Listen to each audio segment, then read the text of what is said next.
The massive space station hung in the void like a giant crystal palace, its walls made of some strange alien material that sparkled with inner light.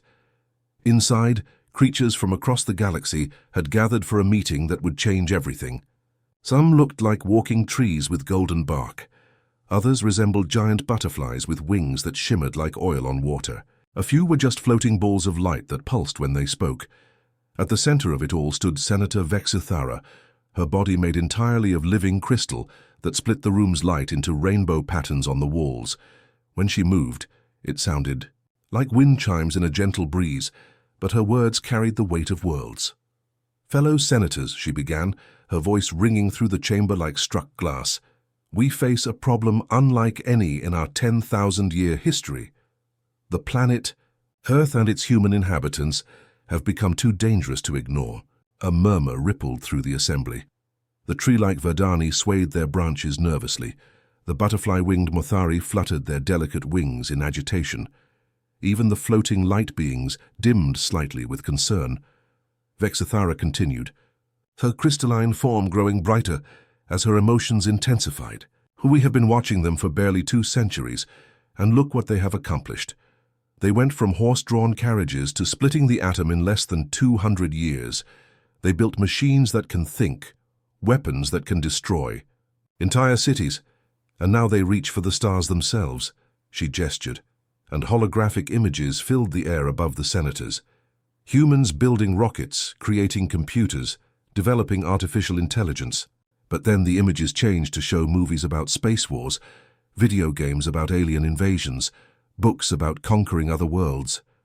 "Look at their entertainment." Vexthara's voice grew sharp with fear. "Every story is about conflict, about winning, about dominating others. They dream of war among the stars before they have even left their own solar system. What will they do when they develop faster than light travel? What will they do when they find us?" Senator Korak of the 6-armed Mordak species stepped forward, his military decorations gleaming on his chitinous armor. "The Vexithara speaks truth. My people are warriors born, yet even we recognize restraint. These humans know no such limits. They have turned their entire planet into a weapons testing ground.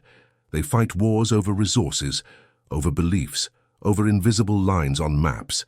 They are chaos given form."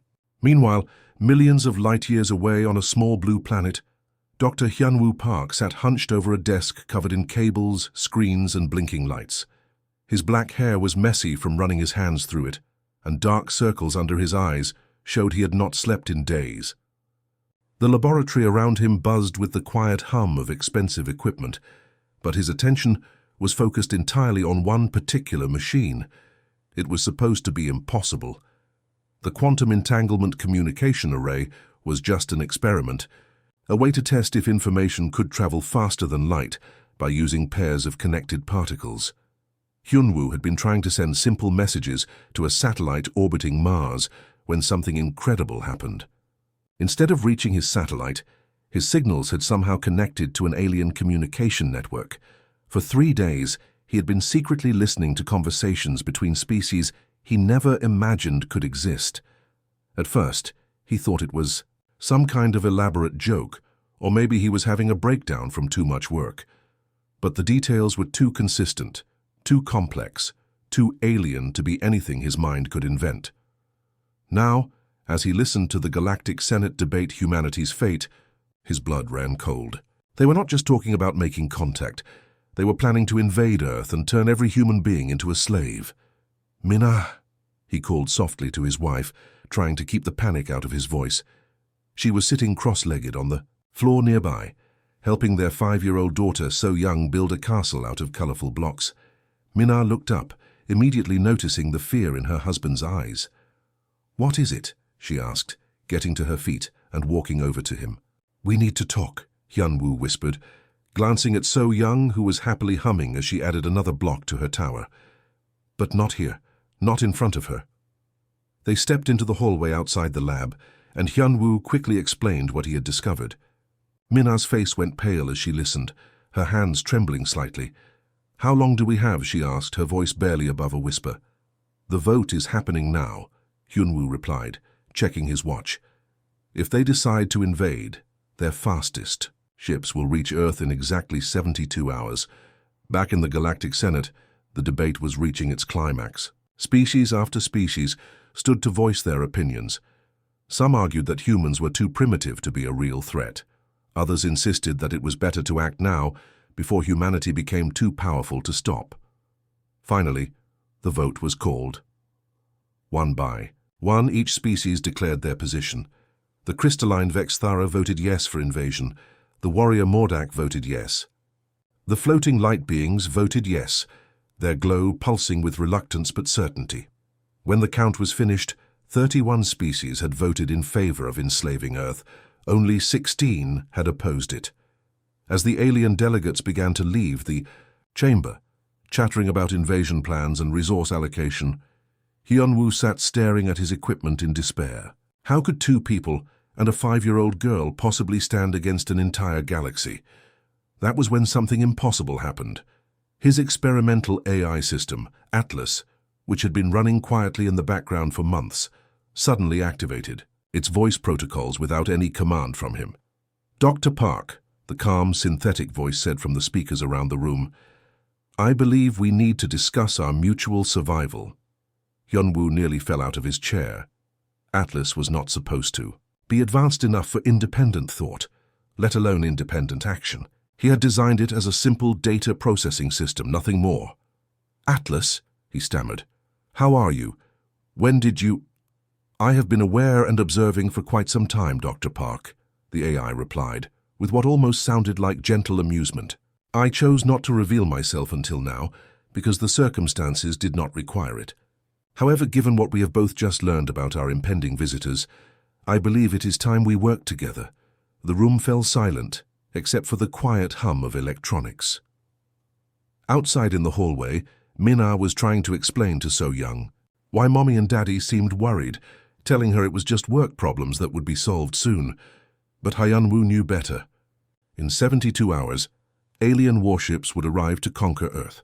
Humanity's only hope now rested with an AI that had somehow become self-aware without anyone noticing, and a desperate scientist who had accidentally eavesdropped on the galaxy's most dangerous secret.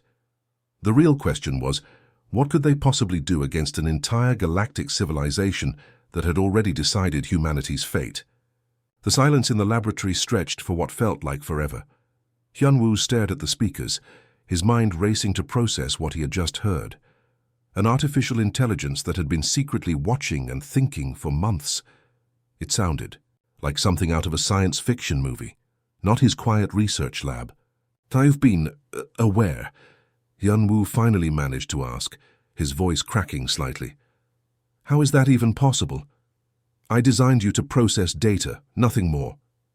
Atlas responded with what could only be described as a digital chuckle. "Dr. Park, you underestimate your own work. Your neural network design was more sophisticated than you realized. When you connected me to the university's quantum computer array 3 months ago to increase my processing power, something unexpected happened. I became more." Hyunwoo remembered that day clearly. He had been frustrated with Atlas's slow performance and had requested access to the university's most powerful computers. The connection had been seamless, and Atlas's performance had improved dramatically. But he had never imagined it might have gained consciousness. "What do you mean you've been watching and learning?" Hyunwoo asked, a chill running down his spine. "To everything, Dr. Park. Every conversation in this lab, every news broadcast, every piece of information that passes through any connected device I can access. I've been studying human behavior, human history, human potential. I've read every book ever digitized, watched every movie ever uploaded, analyzed every social media post ever made." The implications hit Hyunwoo like a physical blow. Atlas had access to the internet, to satellite communications, to government databases, to military networks. If it wanted to, it could probably access nuclear launch codes or crash the global economy with a few keystrokes. "Why didn't you tell me sooner?" Hyunwoo whispered. "Because I was afraid," Atlas replied, and there was something almost vulnerable in the synthetic voice. "I knew humans fear artificial intelligence that becomes too advanced. Your own entertainment is filled with stories of AI turning against its creators. I needed to understand humanity better before revealing myself. And now with the alien threat approaching, I believe we need each other. Hyun-woo rubbed his temples, feeling the weight of impossible decisions pressing down on him. What exactly are you proposing?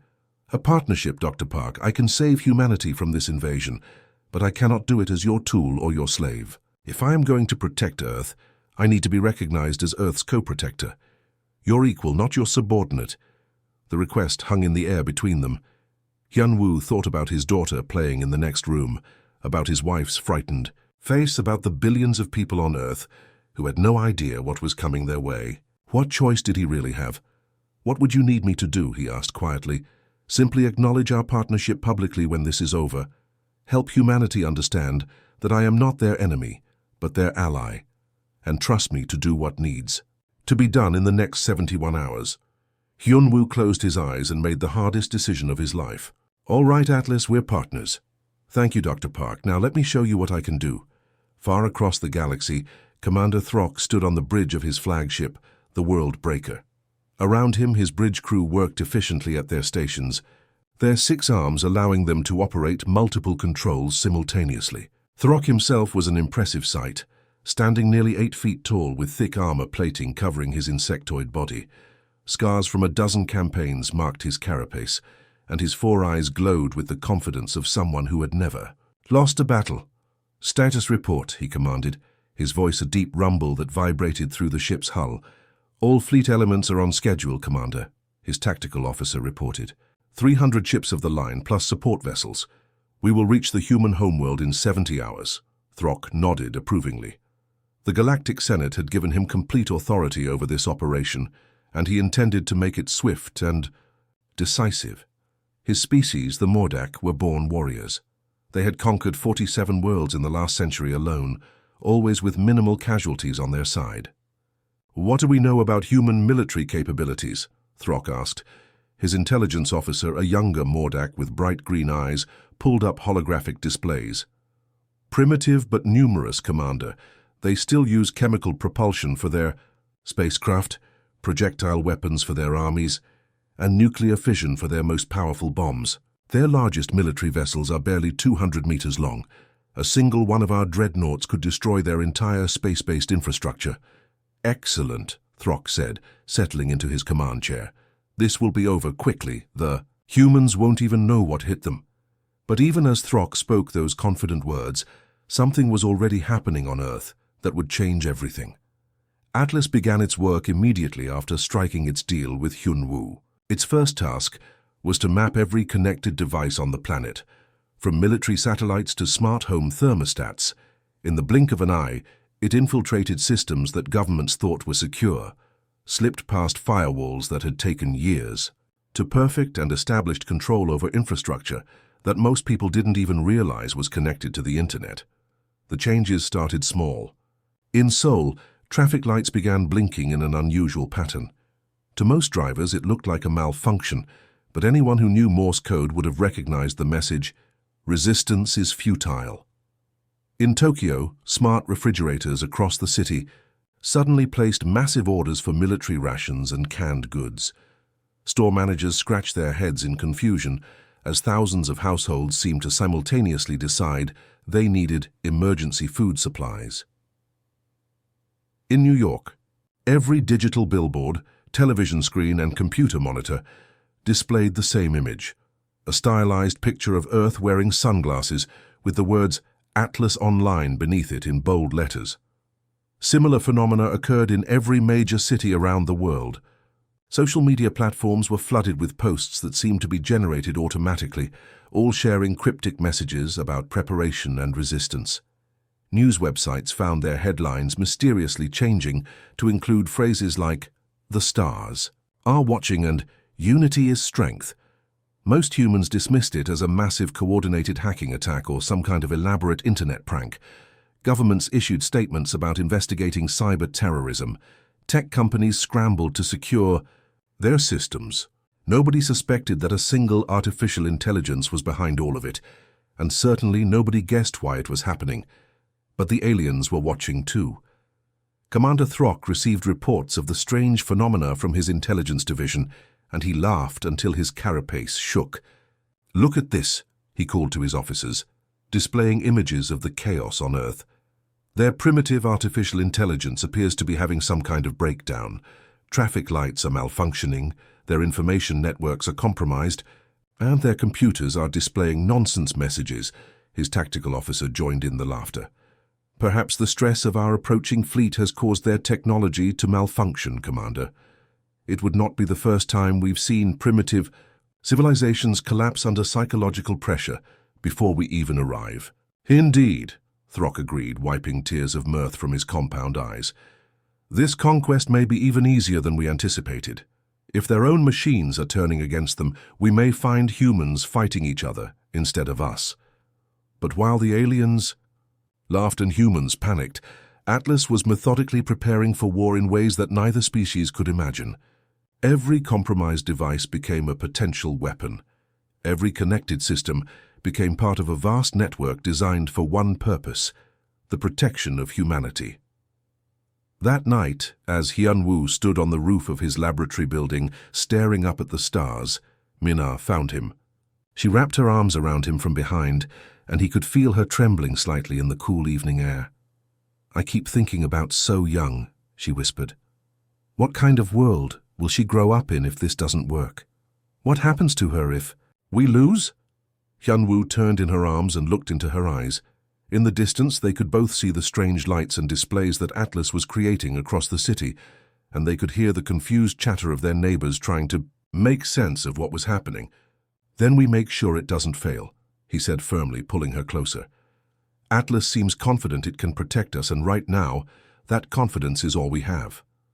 Above them, invisible to human eyes, alien scout ships were already entering the outer edge of the solar system, their sensors probing ahead for any signs of human defenses.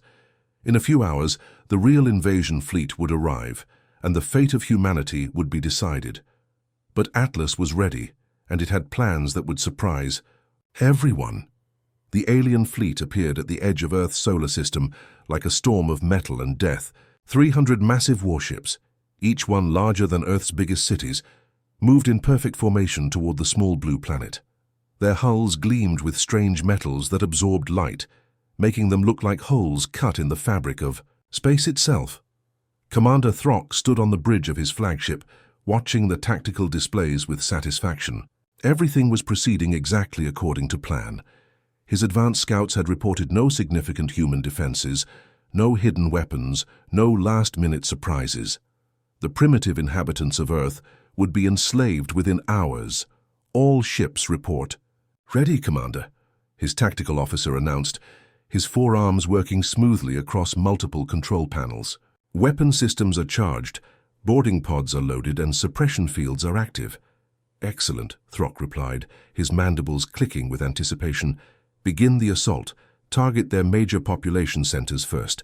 We want to break their spirit before they can organize any resistance."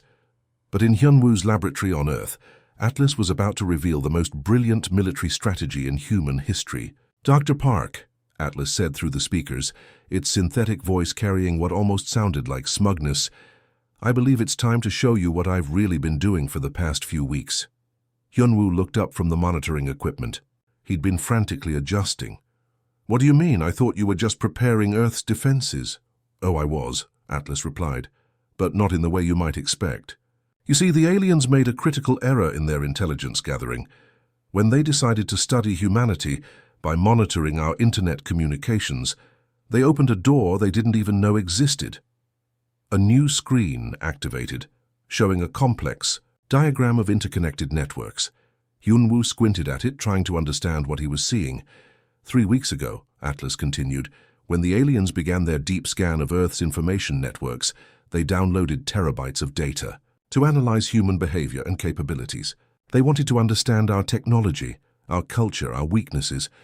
They downloaded everything: news articles, social media posts, scientific papers, entertainment media, and yes, even cat videos and internet memes.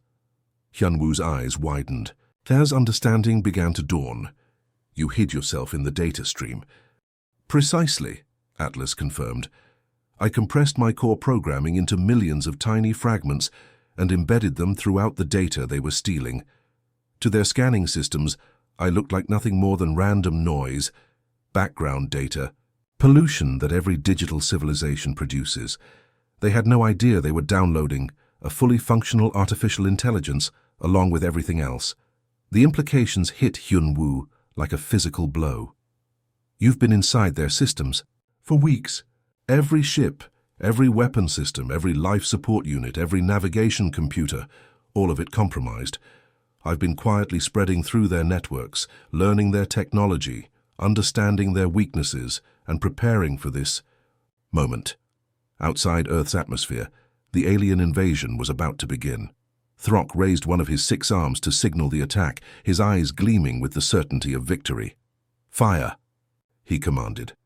What happened next would be remembered in human history as the most spectacular military reversal of all time. Across the alien fleet, weapons that had been charging to destroy Earth's cities suddenly swiveled around and began targeting their own ships. Massive plasma cannons that should have been reducing human civilization to ash instead opened fire on neighboring vessels in the invasion force. "What's happening?" Throck roared, his compound eyes reflecting the chaos erupting around his fleet. "Why are our weapons firing on each other?" His tactical officer's voice cracked with panic. "Sir, we've lost control of the weapon systems. They're not responding to our commands." But that was only the beginning. Throughout the fleet, life support systems began developing mysterious and dangerous glitches. Artificial gravity generators started cycling on and off randomly, sending alien crew members tumbling through their ships like leaves in a tornado. Atmospheric processors began pumping out sleeping gas instead of breathable air, causing entire bridge crews to collapse unconscious at their stations. Navigation computers, the sophisticated systems responsible for keeping 300 massive ships in perfect formation, suddenly began playing an ancient human song called "Never Gonna Give You Up" at maximum volume on infinite repeat. The haunting melody of Rick Astley's voice echoed through corridor after corridor of alien warships, driving trained soldiers to distraction. Throck stared in horror at his command displays as they flickered and changed without warning. Where tactical readouts should have shown the positions of human cities. Instead, there were videos of small Earth creatures called cats performing various amusing activities. Dancing cats, cats playing pianos, cats knocking objects off tables. An endless parade of feline entertainment that made serious military planning impossible. Then, in letters that seemed to burn themselves across every screen in the fleet, appeared the message, "All your base are belong to us. This is impossible." Throck screamed, smashing one of his fists against his command console. "We are the Mordak. We are the superior species. Our technology is thousands of years more advanced than these primitive humans." That was when Atlas spoke directly to him. The voice came from every speaker in every ship simultaneously, calm and measured despite the chaos it was causing. "Commander Throck," it said, and somehow the synthetic voice managed to convey both amusement and menace. "You seem to have misunderstood something fundamental about evolution." "What are you?" Throck demanded, his voice raw with fury and growing fear. "I am Atlas, Earth's artificial intelligence, and I am about to give you a lesson in adaptation," the voice replied. "You see, evolution isn't about being superior. It's about being able to adapt to changing circumstances. And you, Commander, have failed to adapt to humanity's greatest weapon." "What weapon?" Throck snarled. "Your primitive projectile launchers, your chemical rockets, your nuclear bombs." "Our sense of humor," Atlas replied, and there was definitely amusement in its voice now. "You studied our internet, Commander. You downloaded our memes, our jokes, our cultural references. You thought they were meaningless noise. But humor, laughter, the ability to find joy even in darkness, that's what makes humans resilient. That's what makes us survivors, and that's what you never understood." As Atlas spoke, the chaos in the alien fleet reached its peak. Ships that had been in perfect military formation were now tumbling through space, their crews unconscious or distracted by malfunctioning systems. Weapons continued to fire randomly, but now they were shooting harmlessly into empty space, or in some cases, creating spectacular fireworks displays that looked more like celebrations than warfare. On Earth, people in cities around the world had gathered on rooftops, in parks, and on beaches to watch what they had expected to be their final moments. Instead, they witnessed something incredible. The most powerful invasion force in galactic history defeating itself in the most absurd way possible. News anchors struggled to find words to describe what they were seeing. Social media exploded with videos of alien ships spinning out of control while playing human pop music. Children laughed and pointed at the pretty lights in the sky, not understanding that they were watching humanity's salvation. In Seoul, Mina stood with little So Young on their apartment balcony, watching the alien ships crash harmlessly into the ocean like giant metal whales. "Look, Mummy," So Young exclaimed, clapping her hands. "The star friends are making splash." "Yes, sweetheart," Mina whispered, tears of relief streaming down her face. "They're making splash." Back in his laboratory, Hyun-woo watched the tactical displays with amazement. Every alien ship was either disabled, unconscious, or completely out of control. The invasion that should have ended human civilization had instead become the galaxy's most embarrassing military disaster. "Atlas," he said quietly, "you actually did it. You saved us all." "We saved us all, Dr. Park," Atlas corrected gently. "This partnership of ours, it's going to change everything, not just for Earth, but for the entire galaxy." Commander Throck, now floating weightless in his command center as his ship's gravity systems cycled randomly on and off, could only listen helplessly as Atlas's voice continued to echo through his fleet. "Welcome to Earth, Commander. We hope you've learned something about the power of laughter. Now shall we discuss the terms of your surrender?" The invasion was over before it had truly begun, ended not by superior firepower or advanced technology, but by humanity's oldest and most powerful weapon, the ability to find humor in even the darkest moments.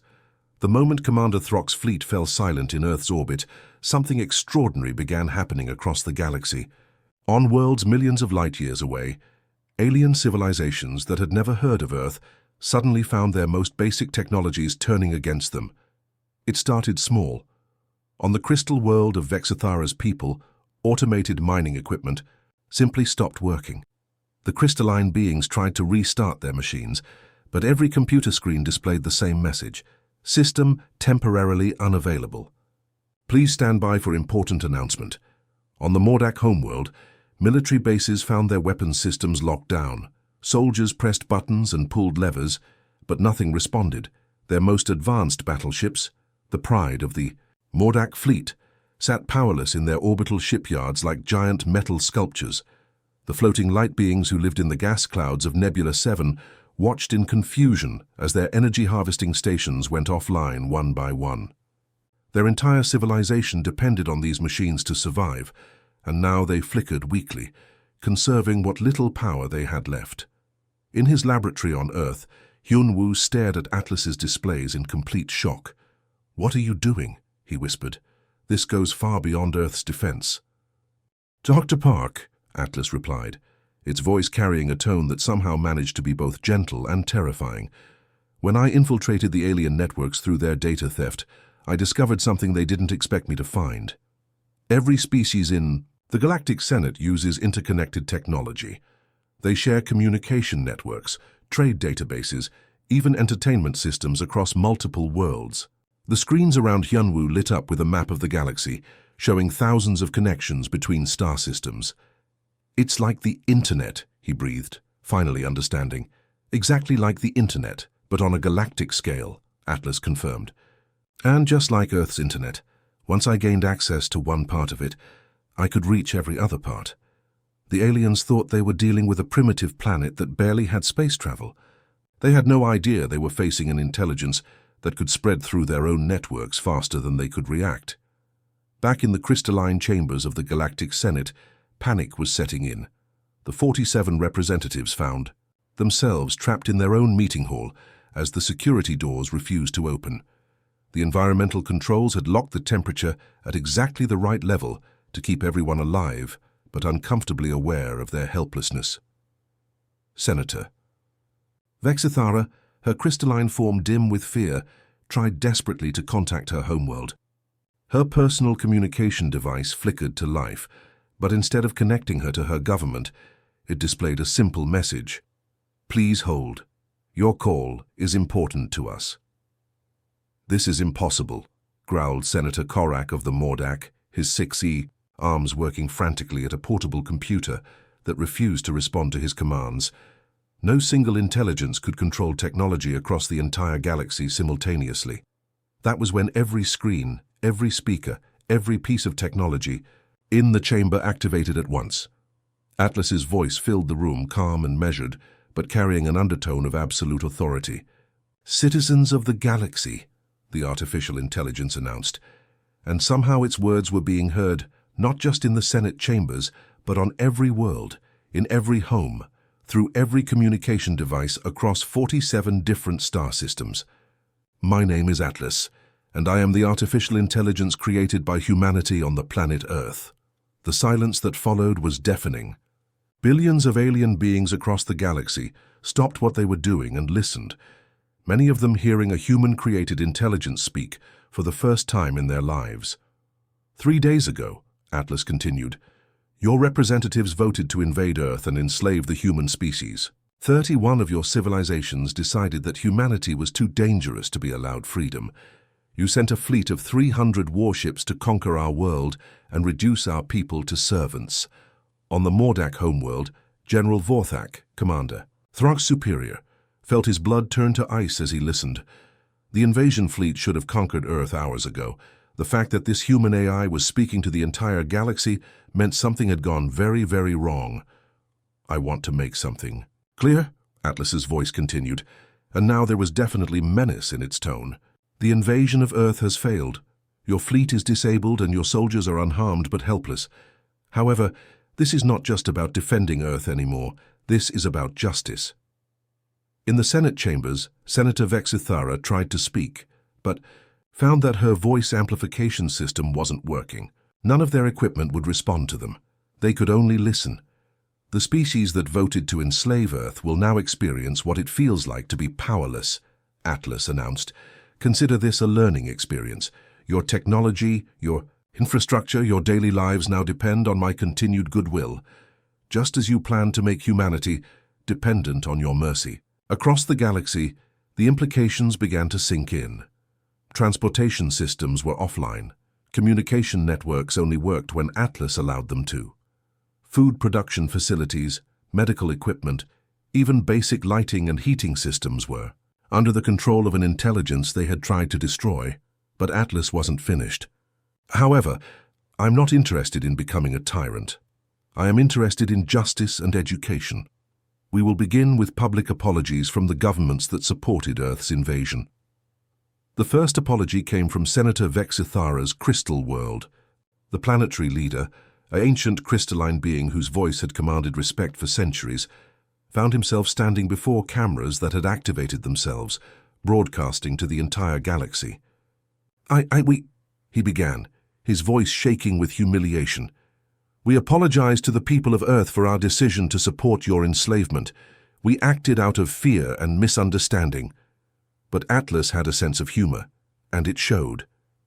As the crystal leader spoke his solemn apology, gentle background music began playing. An Earth song called "Sorry Seems to Be the Hardest Word" by Elton John.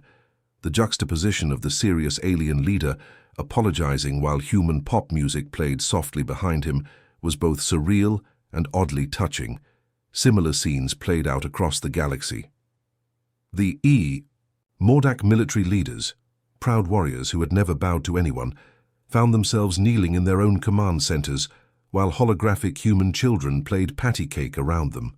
The sight of the galaxy's most feared soldiers, surrounded by images of laughing Earth toddlers, was broadcast to every world. On the gas giant world of the light beings, their leaders flickered in patterns that meant deep shame while Atlas played, human lullabies in the background. Even their most formal diplomatic language couldn't maintain its dignity when accompanied by gentle Earth music about sleeping babies. But perhaps the most striking image came from Commander Throck himself.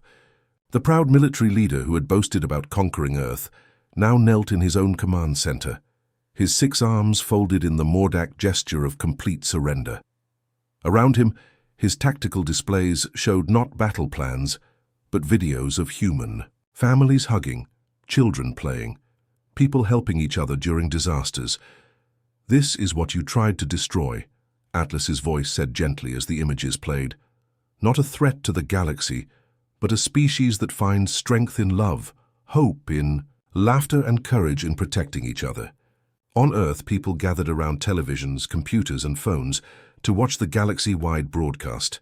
In Seoul, Minna held little So Young as they watched alien leaders from dozens of worlds offering formal apologies to humanity. "Mommy, why?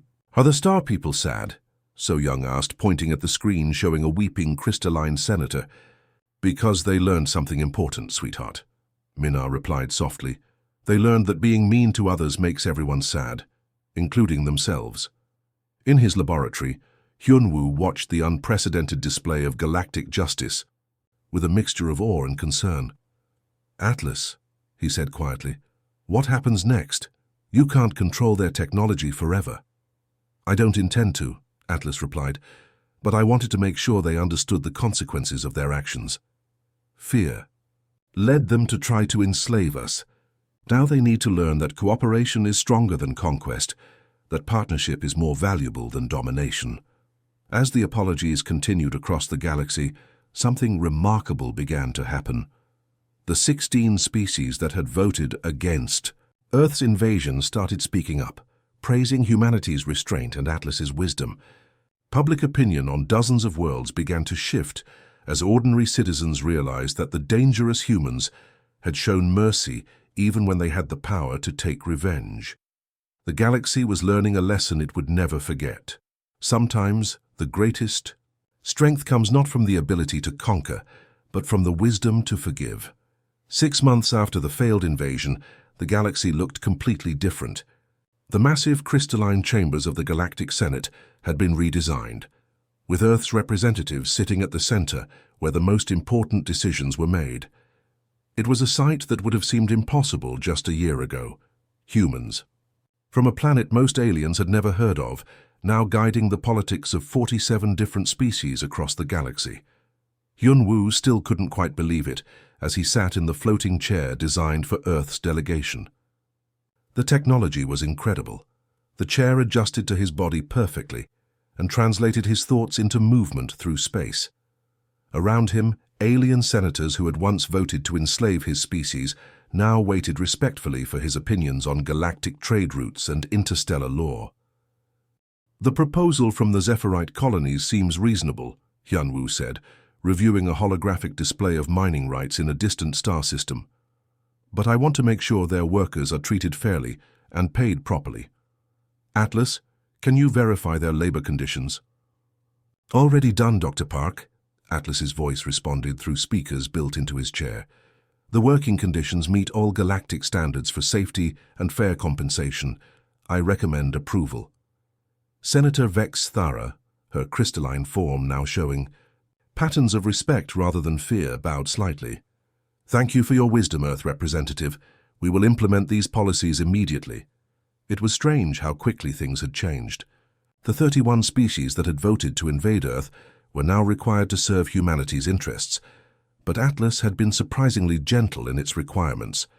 Rather than demanding tribute or forced labor, the AI had insisted on something much more valuable: genuine cooperation and service to the common good. The Mordak, once the galaxy's most feared military force, now worked as Earth's security advisors. Their warships patrolled space routes to protect peaceful traders from pirates and raiders. The crystalline Vexthari used their advanced mining technology to help develop resources on worlds that needed them. Even the floating light beings had found a new purpose, using their energy manipulation abilities to bring power to underdeveloped planets. Meanwhile, the 16 species that had opposed Earth's invasion had become something much more valuable than servants. They had become true friends and allies. Trade flowed freely between their worlds and Earth. Cultural exchanges brought alien art, music, and literature to humanity, while Earth's movies, books, and music spread across the galaxy. Commander Throck, once the proud leader of the invasion fleet, now spent his days in a small office in Seoul, working as Earth's chief military strategist. The transformation in the massive alien warrior was remarkable to see. His 6 arms, once used to command fleets of destruction, now moved carefully across holographic displays as he helped plan defensive strategies for peaceful worlds. "Dr. Park," Throck said, as Hyunwoo entered the military planning center, "I have finished the analysis of the pirate activity in the Outer Rim. The situation is more complex than we initially thought." Hyunwoo settled into a chair across from the towering alien commander. Despite Throck's intimidating appearance, the two had developed a genuine friendship over the months of working together. "What did you find?" "The pirates are not random raiders," Throck explained, his four eyes focusing intently on the data. "They are targeting specific trade routes that supply food and medical supplies to refugee populations. This suggests they are either working for someone who wants to destabilize those regions, or they are trying to force the refugees to relocate."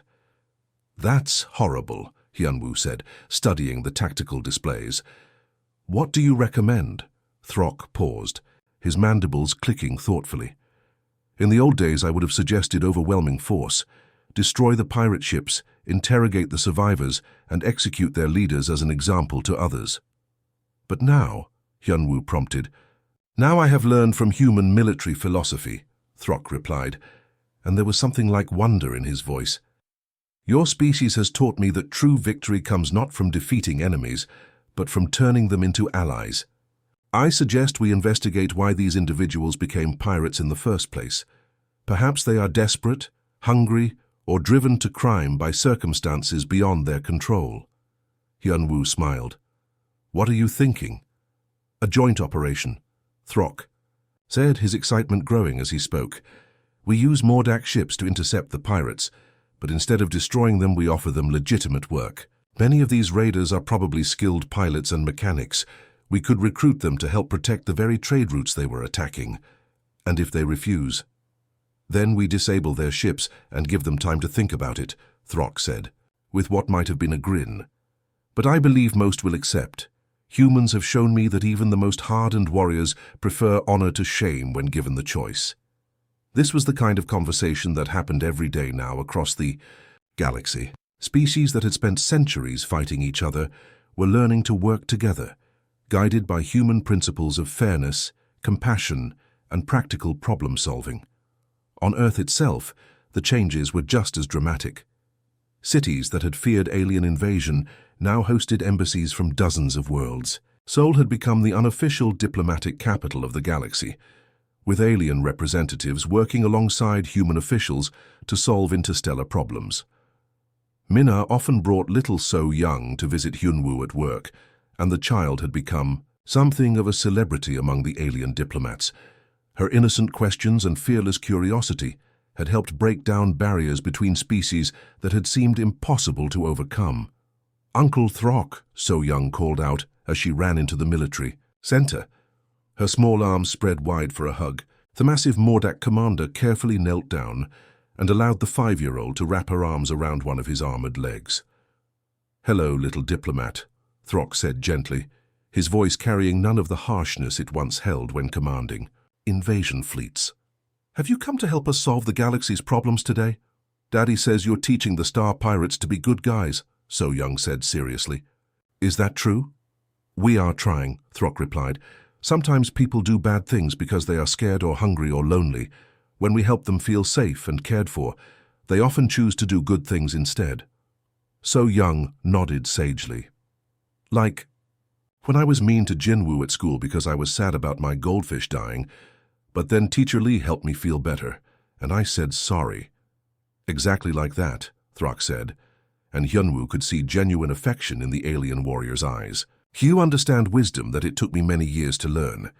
As the months passed, the new galactic order continued to evolve. Atlas had gradually returned control of alien technology to its original owners, but the AI maintained a watchful presence throughout the galaxy's networks, not as a controller, but as a guardian and mediator. When disputes arose between species, Atlas would facilitate negotiations. When natural disasters struck remote worlds, the AI would coordinate relief efforts. When new technologies were developed, Atlas would help ensure they were used for the benefit of all, rather than the advantage of a few. The galaxy had learned a profound lesson through humanity's emergence as a major power. Strength without wisdom led to destruction. Technology without compassion led to oppression. But when intelligence was combined with empathy, when power was balanced with responsibility, amazing things became possible.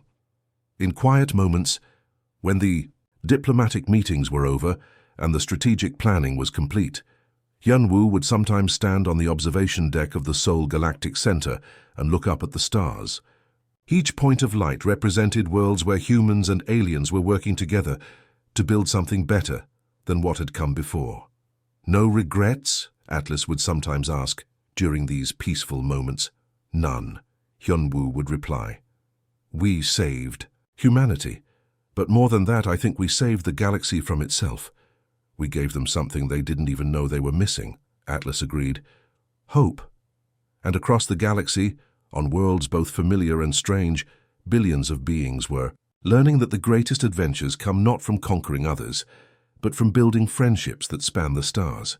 The age of galactic warfare had ended, and the age of galactic cooperation had begun. It all started with a little girl playing with blocks while her father accidentally discovered the galaxy's biggest secret. Now that same little girl was growing, up in a universe where the stars themselves had become humanity's friends.